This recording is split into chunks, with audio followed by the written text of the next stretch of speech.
So what's your name? My name is Karla Slovinski. And what's your hometown? I was born in Goshen, not far from here. Right now I live in Elkhart. And how did you first come to St. Mark's?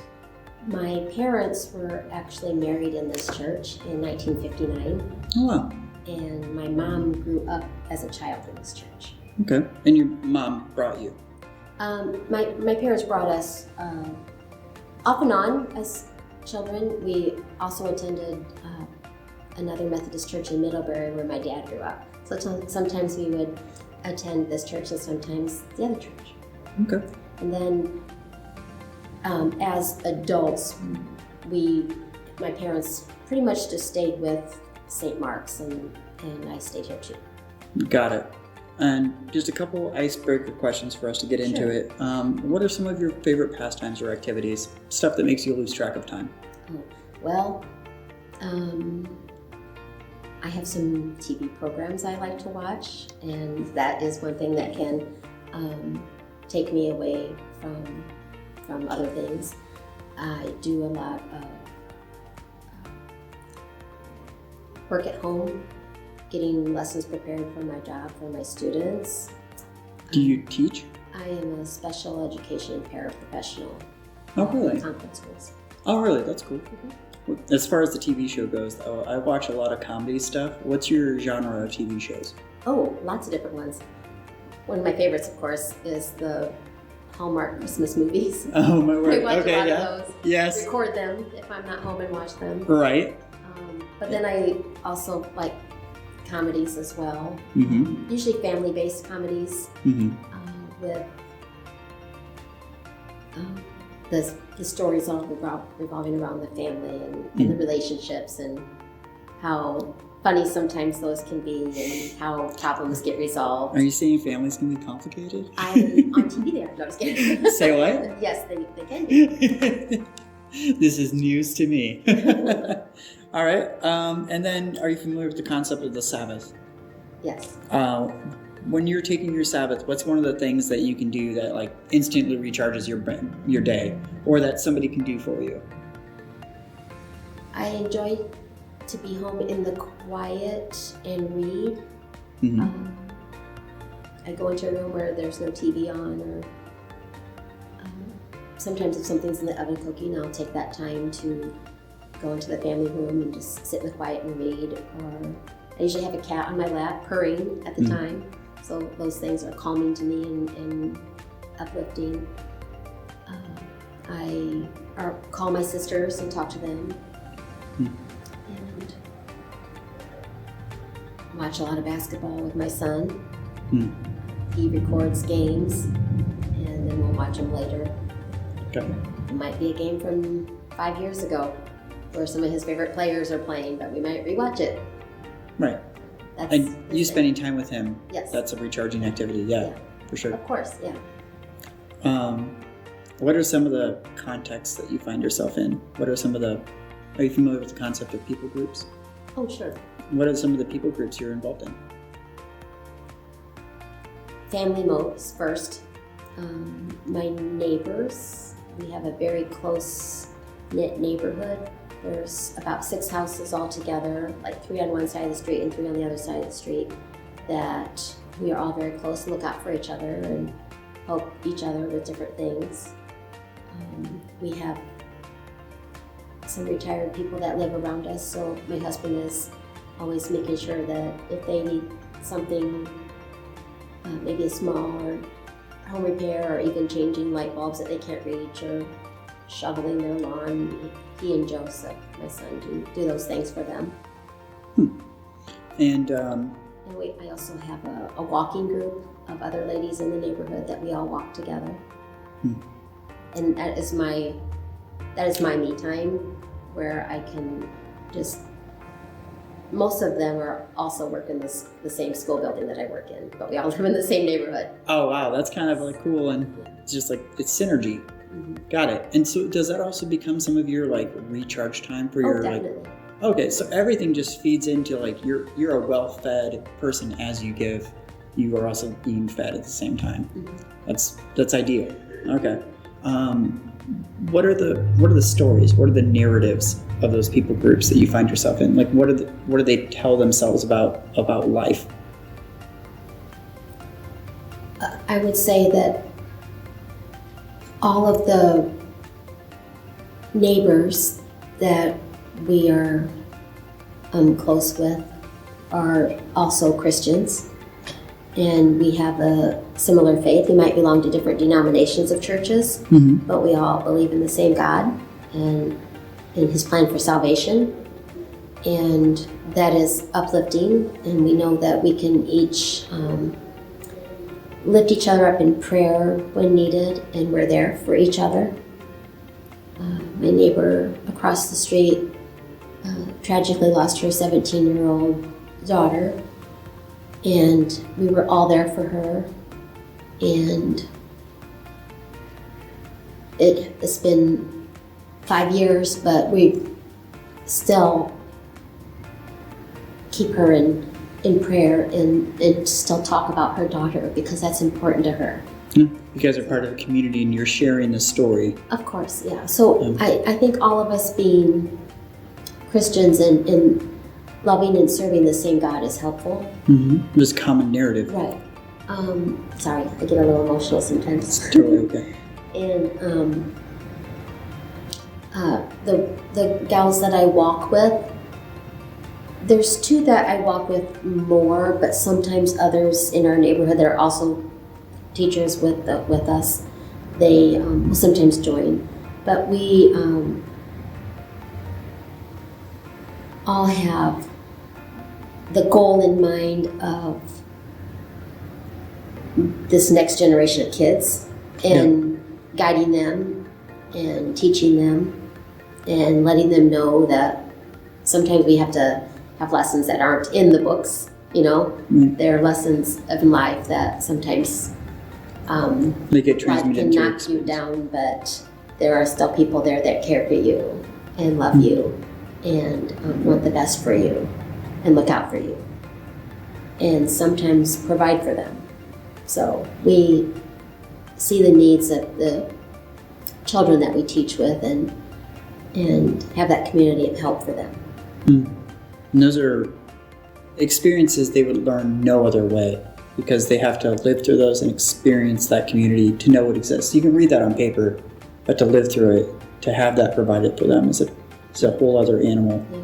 Yeah, it's an amazing opportunity. So one of the other ladies, a good friend of mine that works at the school with me, she too has adopted children, and we have that likeness in common, and she has children with special needs, like I do. So there are, those common experiences and understanding, and they know what I'm going through. I know what they're going through. It's kind of funny how life works out that way, where you have like common kinship and you have an understanding between people who just tend to be geographically close to you. No, it's pretty neat. I'm pretty sure, I would guess, God might have had a hand in that. Oh, I'm certain of that. No. I had no intention of working for a school. My career background was in finance for like 22 years, at least, before I started working for the school. Yeah. Right. And then you were crunching the numbers one day. Yeah, and still made the decision to leave banking to go to a school, which wasn't a financially good decision. But so far it's been a smart investment. I'm sorry. So but I knew God was moving me in that direction. And it has helped incredibly having more time with my son when he was younger and not having, he was at the point where he was aging out of a daycare that he used to go to while I worked at the bank, and he wasn't ready to be home alone. And it happened that someone came in, a customer at the bank, and I were talking, and she goes, well, the school is hiring, and I think you'd be great at this. And I'm like, well, what do you mean? What does it do? And right, so, you weren't even looking for a job, and somebody walks in and says, hey. Yes, and I totally felt that was, at that very moment, that was God saying, this is your new mission, this is your new course. Got it. Even with the ups and downs, you feel like you're on the right course? Yes. As far as the job, you mean? It can be very difficult, that's true. And then also sometimes, you go through some things at school with our kiddos there, and then I come home and I have to have patience for my family. Yeah. But yeah, I think it's very much where I need to be. Cool. The next question is, now that we've gotten through the beginning questions, let's dive in. What's the story of where you've come from? My parents, my mom grew up in Goshen, my dad in Middlebury, but they made their home in Goshen, and that's where I'm from, and I grew up believing in God and what He can do for us. And I had a wonderful childhood. I didn't have a lot of worries, but I knew other children that I went to school with that did. And, I had parents who were stuck together and loved each other and took wonderful care of us, 4 kids in my family. But I had friends who did not have the same upbringing or the same blessings that I did. So it really humbled me and made me extra grateful for that, if that makes sense. Absolutely, it does. Yeah. I mean, I always think everyone should have a dad like my dad, or a mom like my mom. Right. So see people who don't, right. Your heart goes out for them. And I have 2 sisters and 1 brother, and we are close and communicate very regularly together and see each other as much as we can. My brother lives in Goshen, my sister lives, and I live in Elkhart, which is so close. And then my twin sister lives in Cassopolis, Michigan, so she's not far. No, that's just over the border. Right. Like half an hour from where I live in Elkhart. Right. I'm not going to even ask the question because I'm sure the question was going to be, where do you see God in your story? I'm sure He's written all over where you've been and where you've come from. I wouldn't mind answering that. Go ahead. For years, God has been with me even when I didn't think He was. With all these blessings that I had as a child, after I grew up and got married, and had trouble having a family, and then I got divorced, and it was difficult for me, and it was a struggle in my questioning why I didn't have that family that I wanted, that I had growing up. I wanted that for myself and for my children. And it was a big struggle. And I was always grateful for nieces and nephews coming and for my girlfriends having their babies. But it was internally hard because I thought, why not me, God? Right. And I prayed about it every day for a long time. I mean, hours, at a time sometimes. And I was unable to carry a child full term.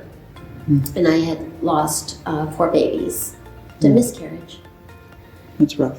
With my ex-husband and my current husband. David and I, my husband now, are married for this summer will be 23 years. We actually dated in high school. Oh, wow. And then went our separate ways and got back together 16 years after the fact or whatever. So, but we will be married for 23 years this summer. Congratulations. And I help out at the church here in different ways. I work with the education department for children, and I work in the finance department. And I happen to be working here in the church late one evening. I was the only person in the church, and I love to do that because it's very peaceful and quiet, and I can have some prayer time. And I remember I came up to the sanctuary. It was dark. Didn't turn on the light.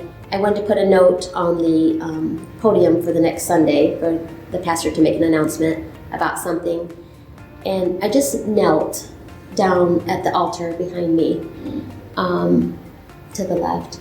And I was just kneeling there praying in the dark about a lot of things. And my mom had had a stroke almost 3 years before this. And so I was spending a lot of time at my parents' house helping my dad take care of her because she needed 24-hour care. And I was really tired, but I was just kneeling there praying. Mostly about my mom and her recovery and about my desires to become a mother. And I heard 6 words spoken out loud to me, 6 words I will never ever forget. And I was the only person in this building. And they said, "I have heard your every prayer." And I immediately opened my eyes, expecting to see God, but I didn't see anything. But I knew he was there with me because I heard him. And it's a voice I will never forget. It's one I can't even explain. But I heard his audible voice say, "I have heard your every prayer." And I went home and woke up. He was asleep already. I woke up my husband and told him about this. And he's like, "Karla, you shouldn't be in the church alone at night." So within 2 weeks, the pastor here at our church called me on a Thursday evening. And he said, "Karla, I have a question for you." Honestly, when I was on my way out the door when the phone rang, and I almost didn't answer the phone, but I thought, it's the church phone number, I have to answer. So he was here working in church, and he called me, and he said, "Would you and Dave be interested in adopting?" Oh, wow. And I said, "Yes." And he goes, "Do you want to talk to David about it first?" I said, "No, I'll get him on board." No. But it was... I'm assuming he came on board. Yes, he did. Okay. And so there was somebody who knew somebody who knew somebody from this church in a prayer group here in this building at church. And they were talking about this woman who was carrying a baby that she did not think she would be able to keep. Okay. And she did not want to abort the child. She wanted the child to live. Oh, so she was still pregnant. Okay. Yes. And but it was like a couple introductions away of maybe meeting her at one point. But so we got in contact with her. The phone call from Pastor Tim came December 11th of that year, of 03. And at the end of December, I talked to her on the phone, the birth mother, talked to her on the phone, and we agreed to meet after the beginning of the new year. And we met her, and then we were able to adopt her child. I was able to take her to doctor's appointments and hear his heartbeat each week. She was a high-risk pregnancy, so she had to go every week, but she did not have a way there. So I was able to take her to her doctor's appointments and see the ultrasound. And I think had it not been for the connections in this church, my story would be totally different. I might not have my son, who's now 18, but it's a very, very emotional, deep story for me, and it's one I love to share. It's just sometimes harder to share it in a bigger group. Yeah. Because it's so raw to me. Mm-hmm. So I have a couple questions based on that. Did you get to name your kid? Yes, we did. And his name became? Joseph, which means God will add. Oh, wow. And the reason we chose this name is because we prayed for so long for an addition to our family. When I married my husband, he already had a son.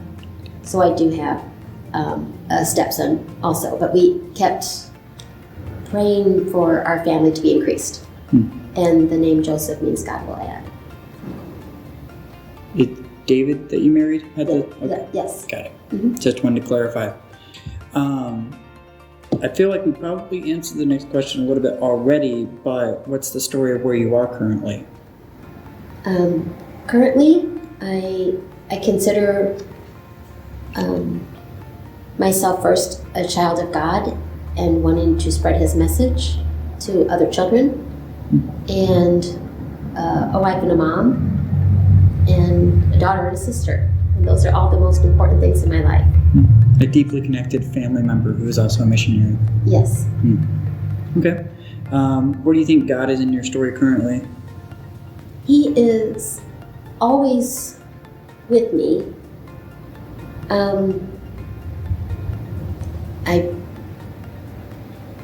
One of my prayer times during the day is as I'm driving to work. I don't have any music on in the car.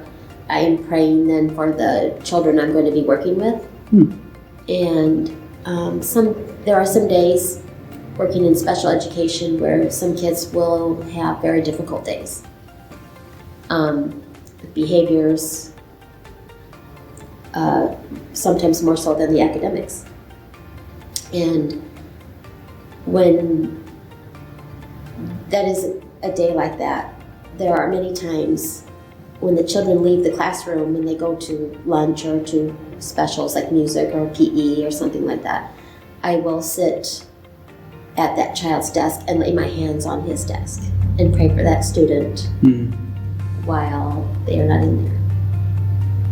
Got it. And my sister, Crystal, who also attends here at St. Mark's, she's a teacher for 28 years with Concord Schools too. And she has told me that she's done that before for children, so I got that idea from her. That's not my idea, but I got that from my big sister.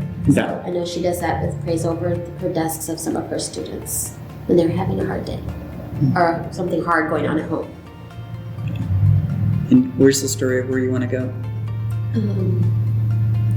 I want to keep serving Christ in the ways that He needs me to, and I think that's with children. Open to change, but that's currently your path. Change, yes. Yeah. So I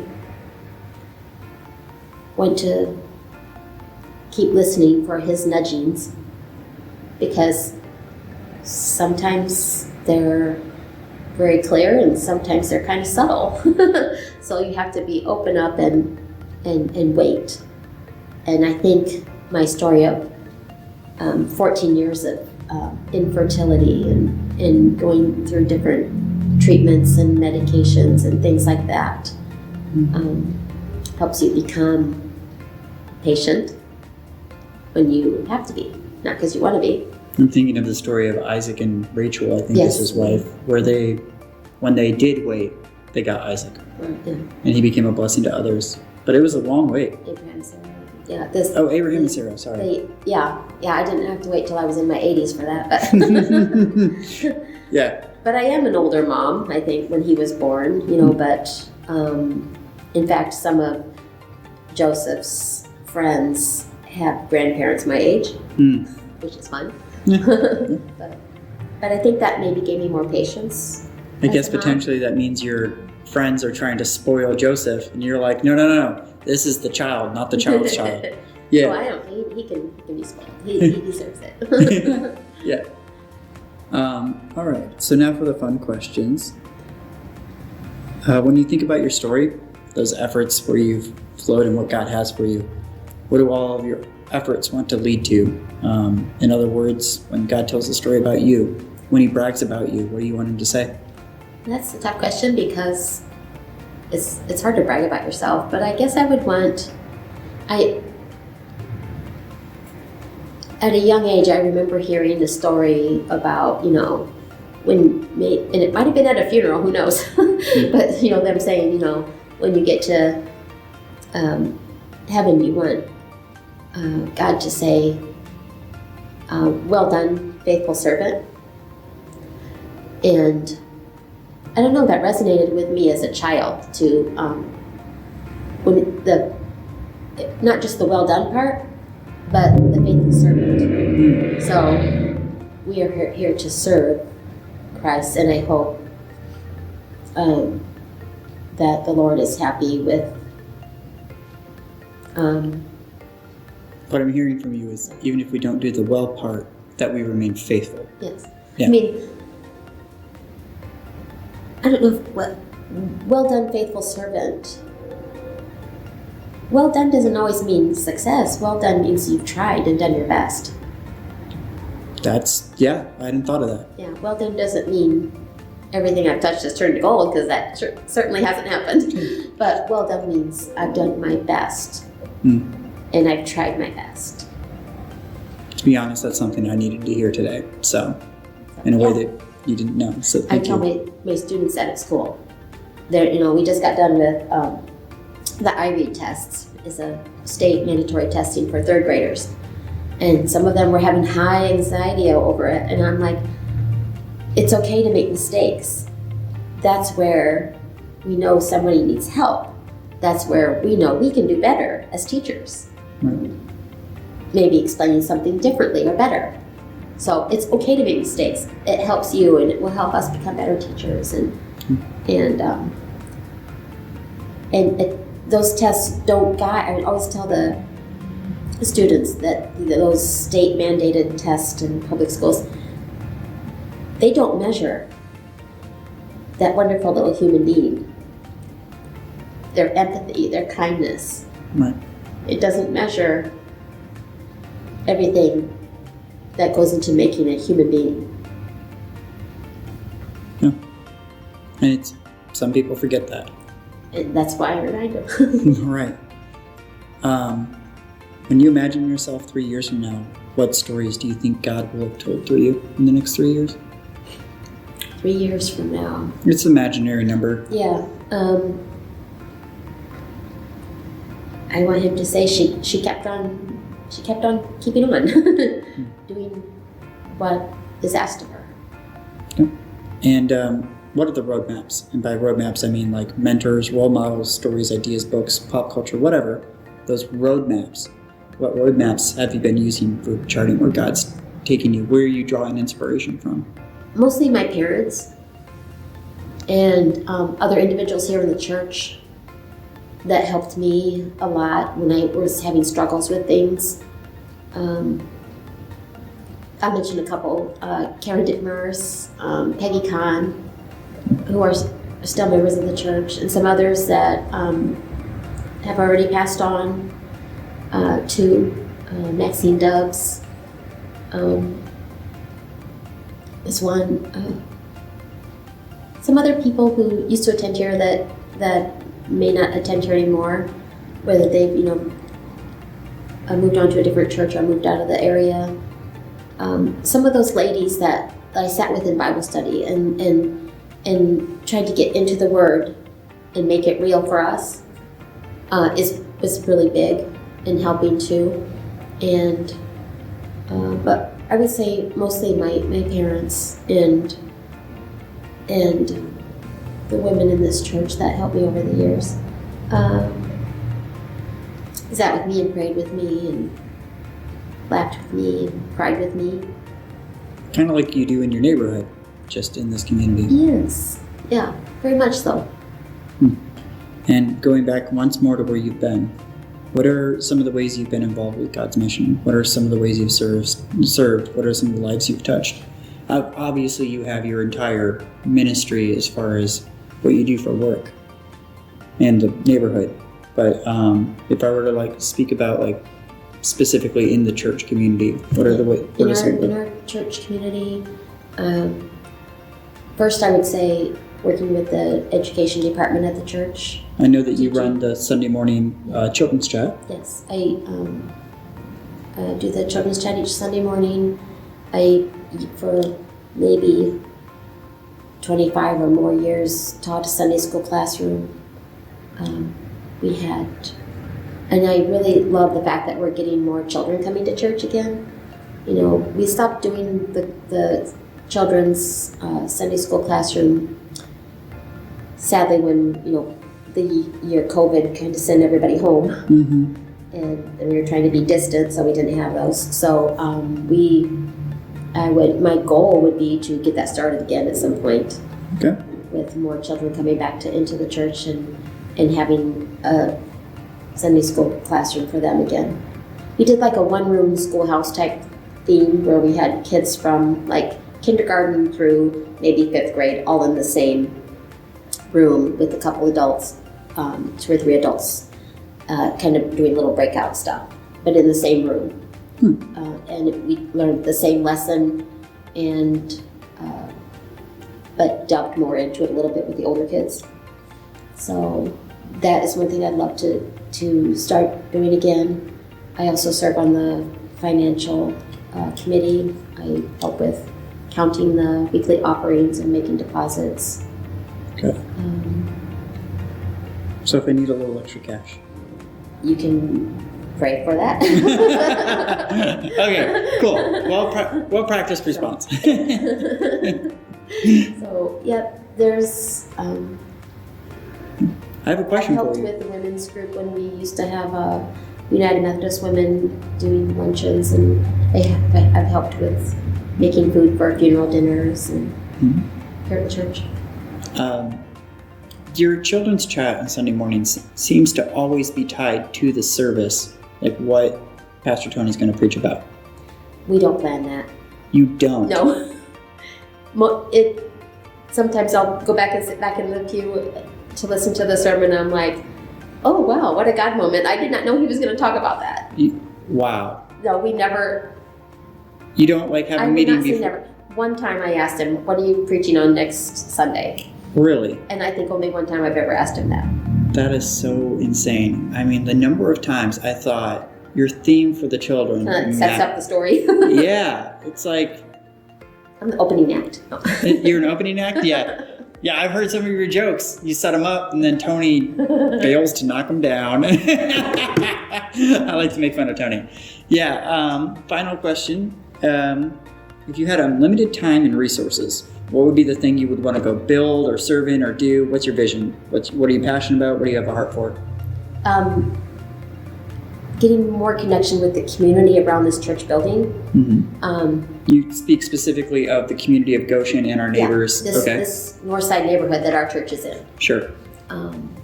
At one time, our church had a before and after school program that met here down in Fellowship Hall, where children could come like at 6 in the morning and stay here and eat breakfast here until they went to school. Okay. With parents that were working. And I helped.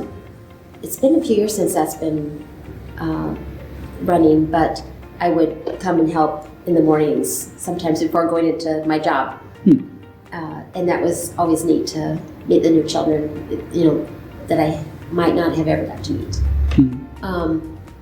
So it was a really good thing for the community because it was serving that need of not just childcare, but it was feeding the children and giving them a start for the day with a prayer.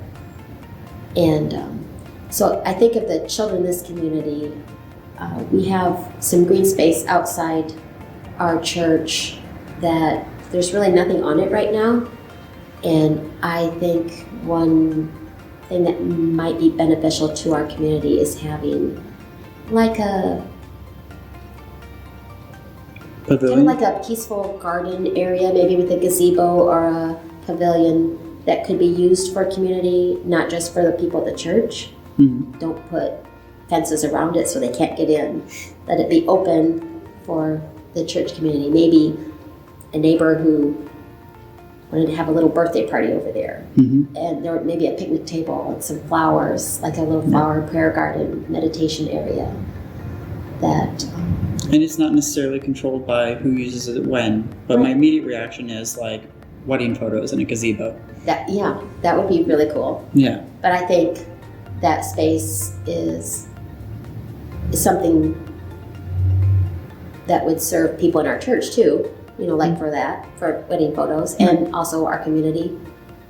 At one time we did have a swing set out there, for the community, and it was hard to maintain it. It was damaged, vandalized a couple of times, and then taken out. But it doesn't mean we can't rebuild something else. No. And Like you maybe said, that would invite those neighbors to come say, "Hey, I want to see what St. Mark's is about.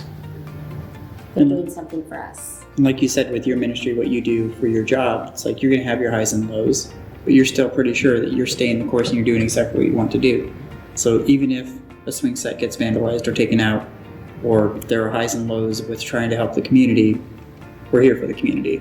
Right. Yeah. We're here for each other. We're here for the community. And most importantly, we're here to spread God's word.